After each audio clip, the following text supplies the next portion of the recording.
Bon, bonjour à toute l'assistance. Nous allons débuter cette séance avec un petit peu de retard, mais on va se rattraper. Donc, c'est une session qui concerne les expériences maghrébines dans les nouvelles technologies, les nouvelles techniques chirurgicales. Nous allons immédiatement commencer par la première communication qui est présentée par le professeur Belhaj. Faut-il proposer une bioprothèse dans les patients d'âge intermédiaire? Et c'est l'expérience marocaine dans les bioprothèses.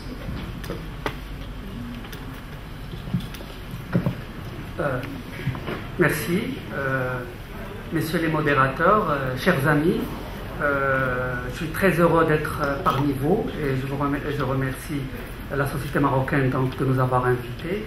Je ne vais pas vous parler de nouvelles technologies. On va peut-être à la limite, à la fin, un petit peu aborder le sujet. Je vais vous parler de notre expérience dans les bioprothèses et essayer d'en tirer des conclusions en rapport avec les nouvelles technologies. Alors, cette expérience concerne 132 patients opérés entre janvier 2011 et juillet 2016. La distribution, les âges vont de 26 ans à 90 ans et nous avons donc la majorité des gens ont plus de 65 ans, mais nous avons quand même une vingtaine de patients qui ont entre 50 et 65 ans. Alors c'est une expérience qui augmente avec le temps. Donc là on est en 2016, au mois de juillet, on est déjà 25 patients. Ceci à la fois par l'augmentation donc de l'âge de la population, mais aussi par le recrutement de plus en plus fréquent de patients plus jeunes. Alors les types d'intervention, donc remplacement valvulaire isolé, remplacement plus pontage, remplacement plus haute procédure valvulaire, double remplacement valvulaire mitral, 13 patients, donc c'est un petit peu moins fréquent, bentale biologique, 9 patients, et remplacement valvulaire pulmonaire, 2 patients. Alors sur l'ensemble de ces patients, nous avons 3 réopérations qui ont concerné un cas de dégénérescence de bioprothèse, un cas de panne sur une valve mécanique et un cas de reprise d'une intervention de Ross faite donc dans une autre structure et avec à bord des quatre orifices, remplacement pulmonaire, remplacement aortique, plastie mitrale et plastie tricuspidienne.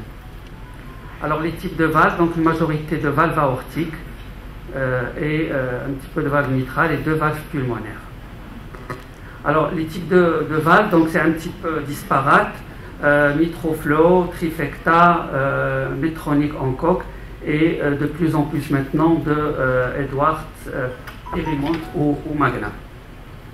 Alors les numéros donc implantés en position aortique, vous voyez qu'on a pas mal quand même de numéro 19, c'était au début de notre expérience et nous mettons de moins en moins de numéro 19, sinon pratiquement plus, et on n'hésite pas à élargir l'anneau quand on est obligé de mettre une bioprothèse.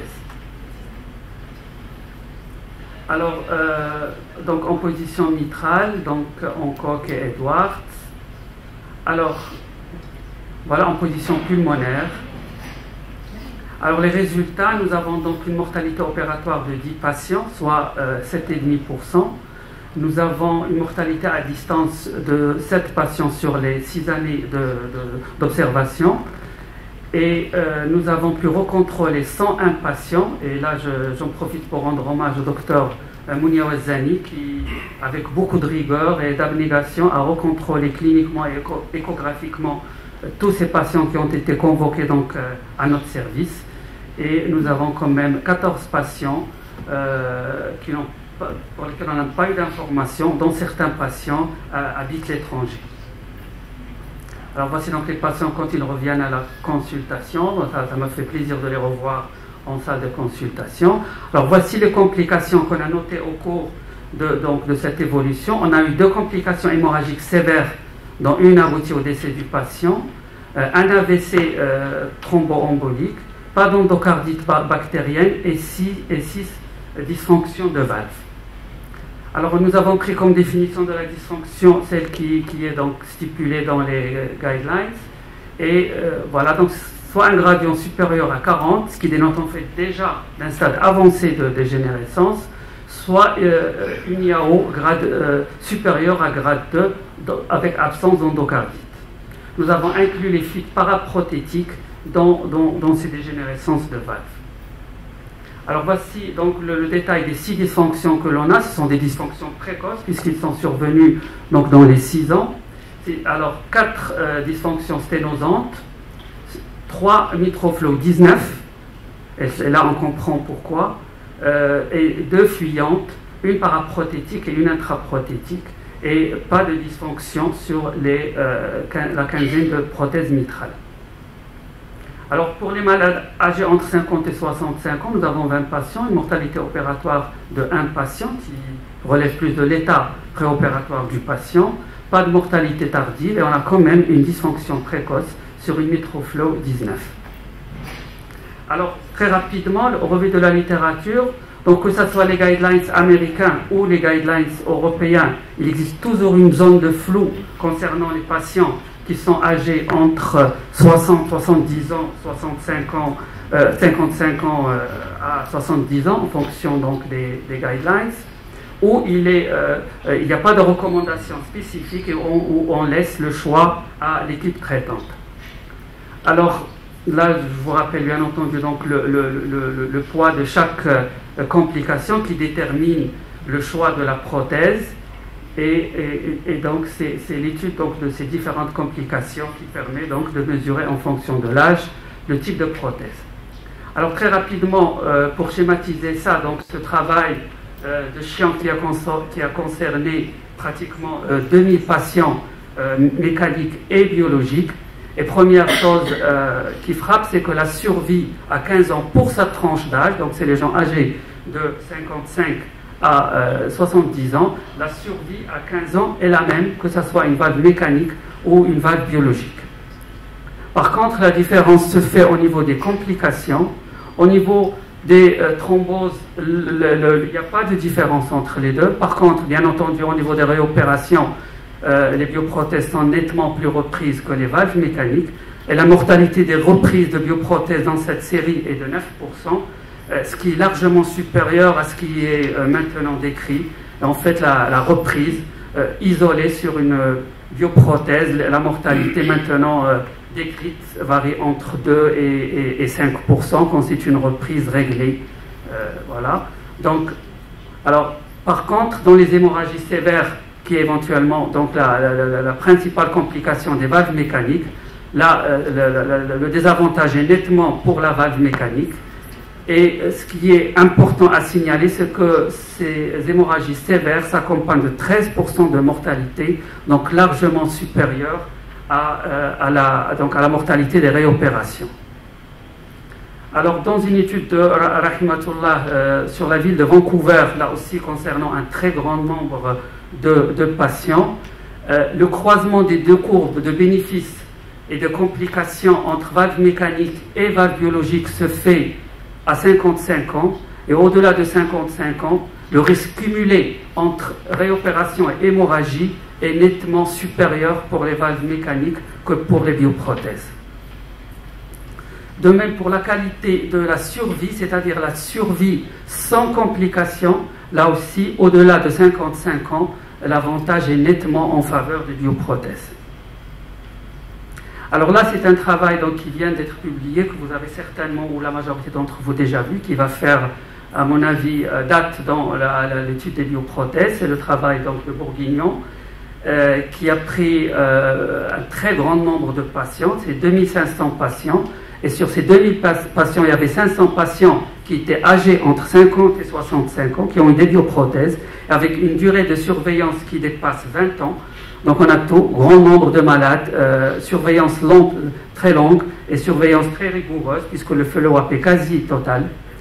Et sur cette série, vous voyez que la survie totale à 15 ans par exemple, elle dépasse 60% et la survie donc sans la survie donc en rapport sans, c'est-à-dire la survie qui n'est pas en rapport avec une dysfonction de prothèse dépasse les 80%. Ce qui est encore plus important, c'est cette courbe qui montre que la dysfonction valvaire, les patients indemnes de dysfonction valvaire à 20 ans par exemple, il y a pratiquement 50%, et qu'on a calculé à partir de cette courbe que la durée de vie d'une bioprothèse implantée chez les patients donc entre 50 et 65 ans est de 19 ans. Alors j'ai oublié de vous dire que ce travail concerne en fait les bioprothèses Edwards Perimont. Donc tous les malades ont eu un seul type de bioprothèse. Alors quand on compare la durée de vie et la durée de vie de la prothèse, dans la majorité des cas, la durée de vie du patient est inférieure à la durée de vie de la prothèse, sauf pour la tranche d'âge qui a 52 ans, mais pour tous les autres, la durée de vie du malade est inférieure à la durée de vie de la prothèse. Alors, est-ce que c'est valable pour tous les autres types de bioprothèses? Alors là, c'est un travail de David sur les bioprothèses en coque 2 qui sont là, des bioprothèses porcines. Et là aussi, on voit que c'est la courbe donc, en triangle. Malheureusement, pas de pointeur. Donc, c'est la courbe en triangle qui montre qu'à 15 ans, la survie sans détérioration de la valve est supérieure à 60%. Mais ici, les chiffres à 15 ans et à 20 ans sont faibles, et contrairement donc, à l'étude de Bourguignon. Alors, pour les autres types de valves, malheureusement, ce n'est pas le cas pour toutes les valves, et toutes les bioprothèses ne sont pas égales. Et là, c'est un travail donc, concernant la valve Mitroflow, qui a été au début présentée comme une excellente valve avec d'excellentes performances hémodynamiques. Et nous voyons que pour certains diamètres, en particulier les diamètres 19 et 21, déjà à 5 ans, on a respectivement 20% et 6% de détérioration précoce, ce qui est énorme. Et donc cette valve a complètement été retirée. Alors le problème du valve, une valve est-ce qu'il influence sur la décision de choisir une valve au moment de la première implantation? Ce n'est pas sûr. Beaucoup de problèmes ne sont pas réglés dans le valve-in-valve, en particulier problèmes techniques, puisque les valves qui sont peu radio-opaques, ils sont difficiles donc à implanter dessus une nouvelle prothèse, et il y a un grand risque donc de migration et d'embolisation. Et les bioprothèses à montage externe comme la trifecta et la Mitroflow, il y a un grand risque d'obstruction, en particulier du tronc commun, quand on procède au valve-in-valve. De même que le problème du mismatch pour toutes les bioprothèses, les 19 et les 21, il est impossible de mettre donc un valve-in-valve, et le mismatch va être très élevé si on procède à ça. Alors le troisième problème, c'est un problème de durabilité, et ça donc c'est un travail qui vient d'être publié donc, et communication qui vient d'être faite à l'Euro-PCR de 2016, et qui a étudié la durabilité des valves implantées par TAVI, et on se rend compte que la détérioration de ces valves commence à partir de 4 ans, et qu'au bout de 8 ans, plus de 50% des valves implantées par TAVI sont déjà en dysfonction. Alors, quelle conclusion, quelle est notre lecture de cette expérience et aussi de cette revue de la littérature? Donc, bien sûr, c'est une série réduite, le follow-up est court. 88 patients, quand même, des malades ont été revus, ce qui n'est pas rien. Alors, d'abord, certains types de bioprothèses et les bioprothèses de taille réduite ne doivent pas être implantées chez tous les malades et a fortiori, donc chez les malades qui sont encore jeunes. Pour la tranche d'âge, donc 50 à 65 ans, la bioprothèse est un choix raisonnable, mais non exclusif. C'est toujours la même chose, il faut bien entendu expliquer aux patients, il faut parler au cardiologue avant de choisir la prothèse qu'il faut. Et l'information qui doit être donnée aux patients doit être assez globale, ne pas opposer durabilité aux anticoagulants. On a vu que même les valves mécaniques peuvent être réopérées. Que toute contre-indication ou juste la prévision d'une mauvaise observance d'un traitement anticoagulant doit pousser vers le choix d'une bioprothèse dans cette tranche d'âge. Que les petits anneaux, s'il y a un petit anneau chez ce genre de patient, il faut plutôt mettre une valve mécanique. Et ne placer que les bioprothèses, ça aussi le choix. On ne peut pas se permettre le luxe donc de placer n'importe quelle bioprothèse. Il ne faut placer que des bioprothèses qui ont fait la preuve de leur durabilité au moins au-delà de 10 ans. Et le valve-in-valve maintenant, doit toujours être réservé aux patients à haut risque pour lesquels la mortalité opératoire calculée est très élevée. Je vous remercie. Nous remercions le professeur Belhaj pour cette communication claire qui met les choses en place en ce qui concerne les bioprothèses, chose que nous sentions, parce que les bioprothèses, c'est les prothèses en position aortique peut-être les meilleures. Est-ce qu'il y a des questions dans la salle, des commentaires?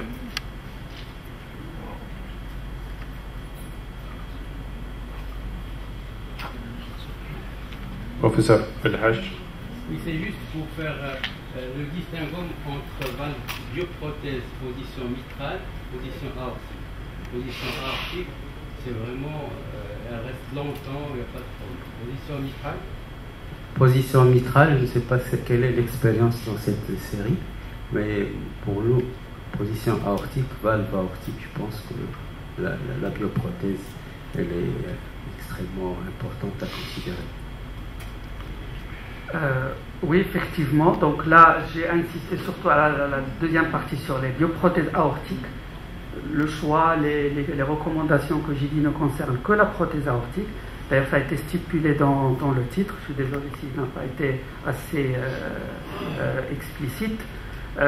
Et effectivement, dans toutes les recommandations pour les valves mitrales, il faut ajouter 5 ans aux valves biologiques. Et c'est sûr que les valves mitrales se détériorent plus rapidement que les valves aortiques et ne les placer donc à un âge encore plus avancé et surtout pas dans cette tranche d'âge, sauf contre-indication absolue aux anticoagulants.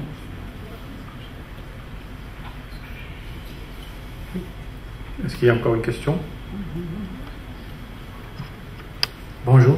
Monsieur, j'ai seulement une petite question sur la disponibilité des bioprothèses en position aortique au Maroc. Est-ce que tout le temps vous avez des bioprothèses qui sont disponibles? Oui, c'est vrai qu'au début, on n'avait pas toutes les bioprothèses. C'est pour ça que vous avez vu, c'est une expérience qui est très disparate. Maintenant, on a les bioprothèses. On a surtout donc les Edwards, les différents types d'Edwards. Et on a les Hancock. Trifecta sont aussi disponibles au Maroc. Mais bon, nous maintenant, pratiquement, on ne place qu'un seul type de bioprothèses et qui sont maintenant disponibles au Maroc. Une toute petite question, professeur Belhaj. Je pense que vous avez une des plus grandes expériences de bioprothèse au Maroc. Où est-ce que vous positionnez la sutureless? Parce que vous avez parlé du TAVI, vous parlez de est-ce que la sutureless, où est-ce que vous la voyez dans cette panoplie thérapeutique? Bon, je n'ai pas d'expérience de la sutureless, donc je ne pourrais pas vous dire, mais bon, ce qu'on dit, c'est que les sutureless n'apportent pas d'intérêt majeur dans le remplacement. Peut-être des malades pour lesquels un clampage lent est prévisible, qui ont de multiples procédures, pontage, double remplacement, etc. Ou éventuellement dans les petits anneaux. Mais là, je n'ai pas d'informations précises à vous donner. Professeur Belhaj, docteur Nzilia, est-ce que tu ne penses pas que le choix d'une fourchette large ne fait pas gagner le match pour la bioprothèse ou la main? Est-ce que si on va un peu plus vers les 65 ans, comme on dit, on ne choisit pas 50 à 65 ans, mais plutôt, j'en sais rien, 57 à 65, ne ferait pas plus pencher pour la bioprothèse, et que par contre, vers l'autre tranche d'âge, on serait plus vers la valve mécanique? C'est-à-dire les recommandations que j'ai tirées de ça vont crescendo avec l'âge. Ce n'est pas la même conclusion qu'on va tirer à 50 ans qu'à 65 ans.